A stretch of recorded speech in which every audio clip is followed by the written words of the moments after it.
रत्नागिरी जिले के प्रसिद्ध गुहागर बीच पर आज दोपहर एक बड़ा हादसा हो गया। समुद्र में तैरने उतरे 3 टूरिस्ट तेज लहरों की चपेट में आ गए, जिसमें एक टूरिस्ट की दर्दनाक मौत हो गई, जबकि 2 अन्य की हालत स्थिर बताई जा रही है। मिली जानकारी के मुताबिक घूमने आए तीनों टूरिस्ट गुहागर के बड़े बीच पर स्विमिंग कर रहे थे। इसी दौरान समुद्र में अचानक ऊंची और तेज लहरें उठी।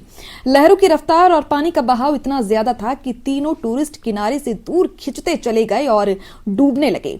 घटना को देखते ही किनारे पर मौजूद स्थानीय लोग बिना जान की परवाह किए मदद के लिए दौड़े। स्थानीय लोगों ने तुरंत रेस्क्यू ऑपरेशन शुरू किया और तीनों टूरिस्ट को समुद्र से बाहर निकाला। हालांकि मुंबई निवासी अमोल मुट्टे को बचाने की तमाम कोशिशों के बावजूद इलाज से पहले ही उनकी मौत हो गई। वहीं अन्य 2 टूरिस्ट की हालत फिलहाल स्थिर बताई जा रही है। घटना की सूचना मिलते ही स्थानीय पुलिस मौके पर पहुंची, पंचनामा किया गया है और आगे की जांच जारी है। नमस्ते अक्षय पवार. नमस्ते, मी अक्षय पवार.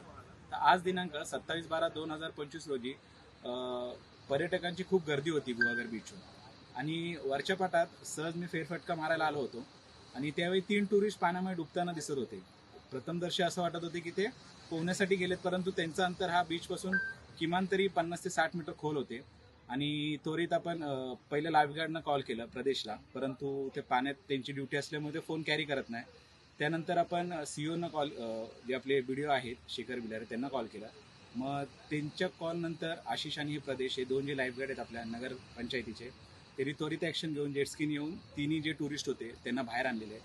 टुरिस्ट पवई ह्या भागातले असल्याचे कळालेले आहेत. आई, वडील आणि मुलगा हे 3 जण पाण्यात होते आणि त्यामध्ये वडिलांचा दुर्दैवी मृत्यू झालेला आहे. लगेच मदत आलेली आहे, परंतु कदाचित ते पाण्यामध्येच त्यांनी त्यांचे पल्स बंद झालेले आणि आता त्यांना शासकीय रुग्णालयामध्ये गुहागर इथे नेलेलं आहे आणि पुढे त्यांची तो उपचार चाललेला आहे. म्हणजे आता आम्ही माहिती घेतल्यानुसार एक जण त्यांच्यामध्ये मयत झालेला आहे आणि आम्हाला प्रशासनाला एवढंच सांगायचं की तुम्ही जर आपण आज ब्लू फ्लॅग बीचसाठी इथे मागणी करतोय तर आपल्याकडे तशा उपाययोजना पाहिजेत.